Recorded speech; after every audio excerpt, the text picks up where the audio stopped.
अब इसमें दो टाइप के आपको यहाँ पर फोर्सेस की बात किया जा रहा है, मॉलिक्यूलर फोर्सेस की हम लोग बात कर रहे हैं। बेसिकली दो टाइप के मॉलिक्यूलर फोर्स हैं, आई थिंक आप सबको पता होंगे कौन कौन से होते हैं। मॉलिक्यूल्स के बीच में फोर्स कौन कौन से होते हैं? Cohesive and adhesive. Cohesive forces वो होते हैं जो सेम टाइप के मॉलिक्यूल्स के बीच में लगते हैं, जबकि एडहेसिव फोर्सेस वो होते हैं जो डिफरेंट टाइप के मॉलिक्यूल्स के बीच में लगते हैं। बोलो भाई, पता है ये बात सबको? अब हम लोग इस मॉलिक्यूलर थ्योरी के बेसिस पर we are going to explain this phenomena known as surface tension. इसके बेसिस पर हम लोग उसको एक्सप्लेन करने की कोशिश कर रहे हैं। जैसे देखो बेटा, ये कोई एक मॉलिक्यूल है, मान लो ये वाटर का मॉलिक्यूल है। इस मॉलिक्यूल के आसपास कोई दूसरा मॉलिक्यूल वाटर का अगर रखा है तो क्या ये वाला इसको अपनी तरफ खींच लेगा? बोलो यार, अट्रैक्ट करेगा? वाटर मॉलिक्यूल्स के बीच में जो फोर्स है उसका नाम क्या है? Cohesive force. ठीक, तो ये वाला मॉलिक्यूल इसके ऊपर जो फोर्स लगाएगा, बोलो अपनी तरफ लगाएगा, उसको खींचेगा। लेकिन क्या ये हर मॉलिक्यूल को खींच लेगा अपनी तरफ? आप वाटर का एक ड्रॉप यहाँ रखो, एक ड्रॉप वहां रखो, क्या उसको खींच लेगा? नहीं खींचेगा। लेकिन एक ड्रॉप यहाँ रखो, एक इसके बगल में रखो, तो उसको अपनी तरफ, आपने देखा होगा वाटर की दो ड्रॉप्स अगल बगल रखो, अपने आप कंबाइन हो जाती है। देखा ही नहीं देखा ये बात? लेकिन एक पर्टिकुलर डिस्टेंस पर जब होंगी तभी कंबाइन होंगी। इसका मतलब क्या है कि अगर एक मॉलिक्यूल ये है तो इसके आसपास का ये एक स्पेस है, इस स्पेस में कोई दूसरा मॉलिक्यूल लाओगे यहाँ पर, जैसे आप ले आए, तभी वो इसको अट्रैक्ट कर सकता है, अदरवाइज वो अट्रैक्ट नहीं कर सकता। बोलो यार, जैसे ग्रेविटेशनल फील्ड थी, अर्थ के आसपास का एक पूरा स्पेस है, जिस स्पेस में कोई दूसरा प्लैनेट अगर आया या कोई बॉडी आई तभी अट्रैक्ट कर पाएंगे, वरना नहीं कर पाएंगे। क्लियर है? सेम उसी तरीके से यहाँ पर भी है। तो ये जो एक स्फीयर है, इस स्फीयर को हम लोग बोलते हैं स्फीयर ऑफ मॉलिक्यूलर एक्टिविटी। क्या बोलते हैं इसको? Sphere of molecular activity. मतलब इस स्फीयर में दूसरा कोई पार्टिकल होगा तो ये पहला वाला, सेंटर वाला, उसको अपनी तरफ अट्रैक्ट कर लेगा, अदरवाइज वो अट्रैक्ट नहीं कर पाएगा।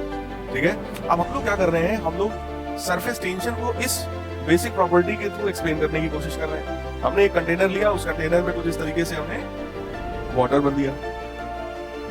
ठीक, अब देखिएगा, एक हमने कोई एक इसी टाइप का स्फीयर कंसीडर किया इमेजिनरी, कहां पर? पूरा लिक्विड के अंदर। तो एक ये मॉलिक्यूल है, इसके आसपास उसका ये पूरा स्फीयर है, जो उसका स्फीयर ऑफ मॉलिक्यूलर एक्टिविटी कहलाता है। सही है? बोलो यार, इस वाटर मॉलिक्यूल को इधर वाला मॉलिक्यूल अपनी तरफ खींचेगा? होगा? इधर वाला अपनी तरफ, इधर वाला अपनी तरफ, इधर वाला अपनी तरफ, ये वाला अपनी तरफ, ये वाला अपनी तरफ। बोलो यार, तो इस वाले मॉलिक्यूल पर जो नेट फोर्स होगा वो कितना होगा?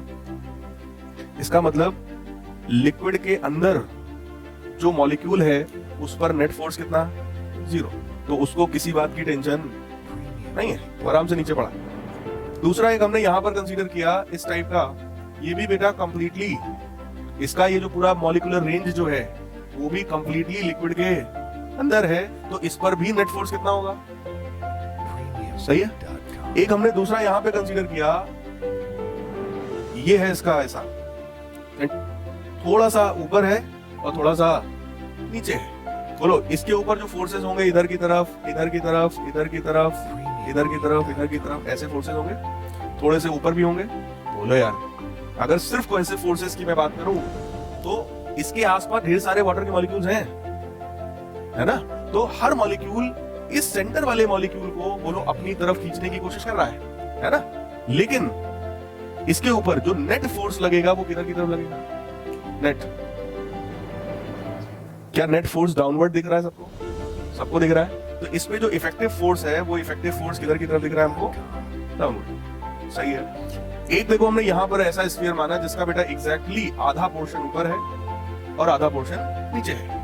इस पे आप बताइए, इधर की तरफ फोर्स, इधर की तरफ फोर्स, ऐसा फोर्स, ऐसा फोर्स, बोलो ये फोर्सेस होंगे। इसके ऊपर जो नेट फोर्स लगेगा वो किधर लगेगा? किधर लग रहा है? डाउनवर्ड लगेगा, नहीं लगेगा?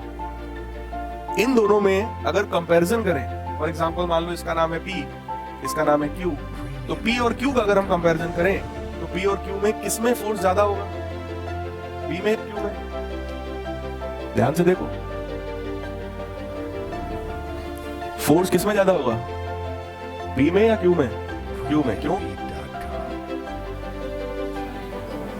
नीचे की तरफ बेटे फोर्स ज्यादा इसलिए है क्योंकि यहाँ पे सारे फोर्स नीचे ही हैं, जबकि इसमें कुछ फोर्स, वाटर के कुछ मॉलिक्यूल्स ऊपर भी हैं, तो जो ऊपर है वो अपनी तरफ खींच रहे होंगे, भले थोड़ा ही फोर्स लगाएंगे लेकिन कुछ तो लगा रहे हैं। इसमें क्या है कि जितने वाटर के मॉलिक्यूल है वो सब या तो इसके लेवल पर है या तो उससे नीचे, और जो नीचे है वो तो नीचे खींचेंगे।